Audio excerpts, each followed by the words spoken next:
आज की बात। स्वागत है आपका। क्या आपने कभी पहाड़ों में चिल्लाकर अपना नाम पुकारा है? क्या आपने कभी देखा है कि वही आवाज, वही शब्द गूंज कर आपके पास लौट आते हैं? जी हां, जीवन भी बिल्कुल ऐसा ही है, एक घाटी की तरह। हम जो इसमें भेजते हैं वो ही लौटकर हमारे पास चला आता है। आज हम एक ऐसे युग में जी रहे हैं जहां तकनीकी विकास, प्रतिस्पर्धा और व्यक्तिगत महत्वाकांक्षाएं मानवीय मूल्यों पर हावी होती जा रही है। आज व्यक्ति की सफलता की दौड़ इतनी तेज हो गई है। आज का मनुष्य इतना व्यस्त हो गया है कि वह यह भूलने लगा है कि जीवन में सच्चा सुख दूसरों के साथ किए गए व्यवहार में छुपा होता है। धम्मपद के सहस्त्रवग्ग में एक गाथा है, सुख कामिनी भूतानी यो दंडे न हिंसति अत्तनो सुख में सानो पेच्चसो लभते सुखं। इसका अर्थ ये हुआ कि जो व्यक्ति अपने सुख की चाह रखते हुए दूसरों को कष्ट नहीं देता, वही व्यक्ति सच में सुख को प्राप्त करता है। अगर हम दूसरों को तकलीफ नहीं देंगे तो हमें भी जीवन में सच्चा सुख मिलेगा। इस गाथा के साथ एक कथा भी मिलती है और वो कथा कुछ इस तरह है। एक बूढ़ा व्यक्ति अपने गांव में बैठा था।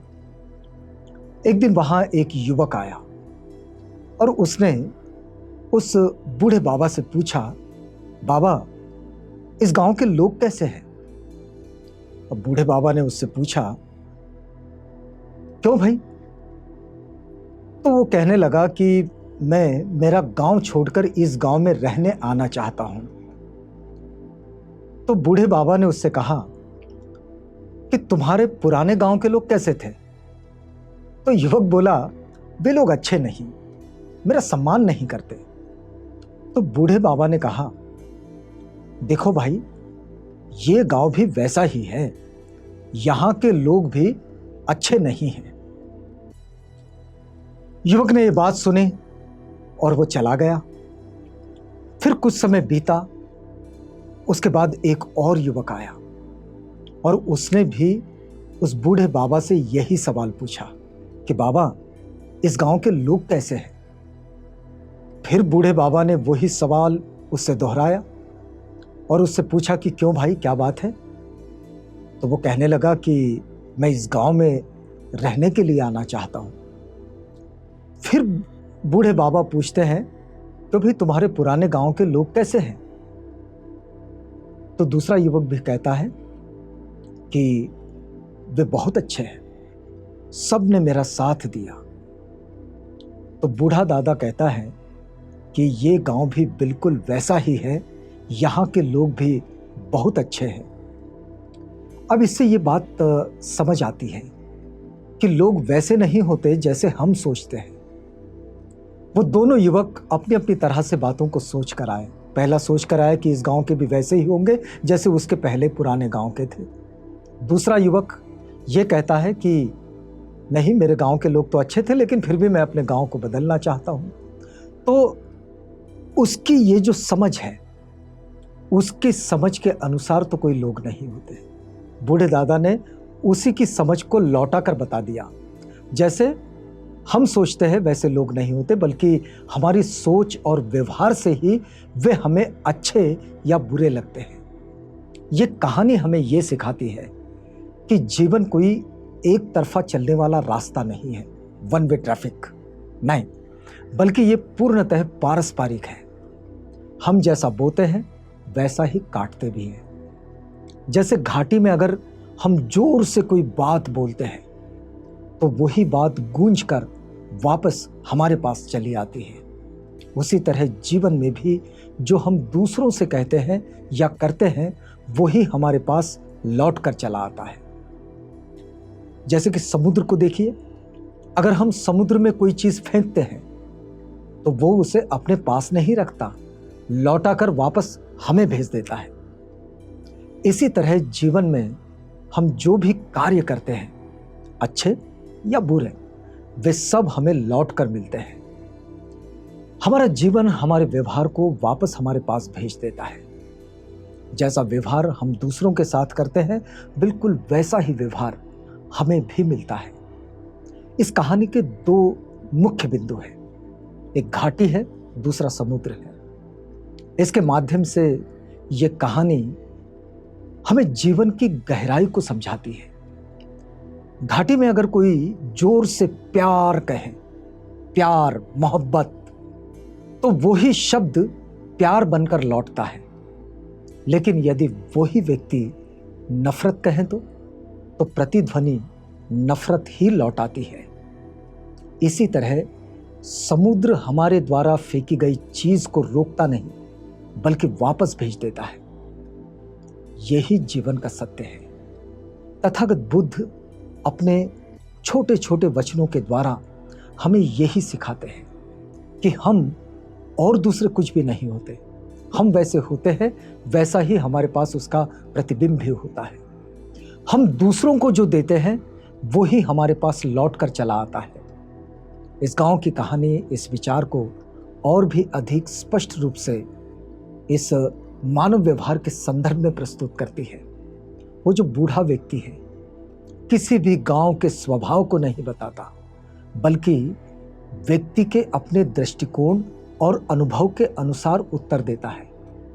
वो अपना स्वभाव नहीं बताता कि उसका गांव कैसा है, वो ये बताता है कि इस व्यक्ति का स्वभाव कैसा है, ये मुझे क्या पूछ रहा है, क्या जानना चाहता है। और इससे ये स्पष्ट हो जाता है कि लोग वैसे नहीं होते जैसे वे हैं, बल्कि वैसे प्रतीत होते हैं जैसे हमारी दृष्टि होती है। सुख कामिनी भूतानी यो दंडेन न हिंसति अत्तनो सुख में सानु पेच्चसो लभते सुखं। ये हमें करुणा और अहिंसा का मार्ग दिखाती है। इसका मूल भाव यह है कि यदि हम स्वयं सुख चाहते हैं तो हमें दूसरों को दुख देने से बचना होगा और बचना चाहिए। यह गाथा बताती है कि सुख केवल व्यक्तिगत साधनों से नहीं, बल्कि सामूहिक सह अस्तित्व यानी कि कोएग्जिस्टेंस और परस्पर सम्मान से प्राप्त होता है। आज ये जो मानसिक तनाव हम लोगों में देखते हैं, उनमें अकेलापन देखते हैं, उनमें अवसाद देखते हैं, इन सब का प्रमुख कारण यह है कि व्यक्ति दूसरों के प्रति कटु, असंवेदनशील और स्वार्थी हो गया है। यह कहानी हमें बताती है कि यदि हम सकारात्मक व्यवहार अपनाएं तो हमारे संबंध भी सुखद हो जाते हैं और मानसिक संतुलन भी बना रहता है।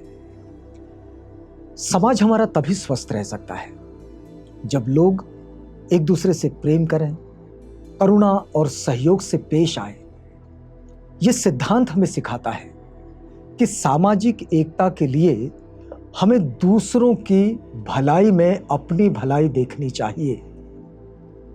यदि हम अपनी भलाई देखेंगे तो ये काम नहीं बनने वाला। बच्चों को यदि बचपन से ही ये सिखाया जाए कि दूसरों के साथ कैसा व्यवहार करना चाहिए, तो वे भावनात्मक रूप से समृद्ध हो जाएंगे और एक जिम्मेदार नागरिक भी बनेंगे। इस गाथा के द्वारा, इस कथा के द्वारा, धम्मपद की ये गाथाएं और कथाएं हैं, इसके द्वारा ये शिक्षा पुस्तकीय ज्ञान से कहीं अधिक प्रभावी है। ये जो प्रस्तुत कहानी है और ये गाथा है, ये केवल नैतिक शिक्षा नहीं है, बल्कि जीवन जीने की एक व्यावहारिक पद्धति है। हम इसे जीवन शैली कहें, लाइफस्टाइल। इसमें यह बताया गया है कि दूसरों को बिना दुख दिए करुणा और सद्भाव से जीने वाला व्यक्ति ही सच्चे अर्थों में सुखी हो सकता है। हर कोई चाहता है कि वो सुखी रहे, सुख को कौन नहीं चाहता, लेकिन सुखी होने का जो मंत्र तथागत बुद्ध देते हैं वो ये है कि आज की दुनिया को इस विचारधारा की अत्यधिक आवश्यकता है। यदि हम वास्तव में एक शांतिपूर्ण और संतुलित समाज की कल्पना करते हैं, तब तो हमें यह समझना होगा कि हमारा हर कर्म, हर कार्य, हर शब्द और हर सोच लौटकर हमारे पास ही आती है। अतः हमें इस बात पर बड़ा केंद्रित होना पड़ेगा कि हमें दूसरों को वैसा ही सुख देना चाहिए जैसा हम स्वयं पाना चाहते हैं।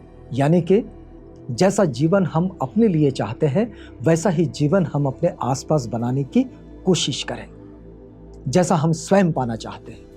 अगर हम किसी से अच्छा व्यवहार करेंगे तो हमारे साथ भी अच्छा व्यवहार होगा, लेकिन अगर हम किसी से बुरा व्यवहार करते हैं तो वही बुराई हमारे पास लौट कर आएगी। जीवन एक प्रतिध्वनि है, जैसा व्यवहार वैसी ही प्रतिक्रिया।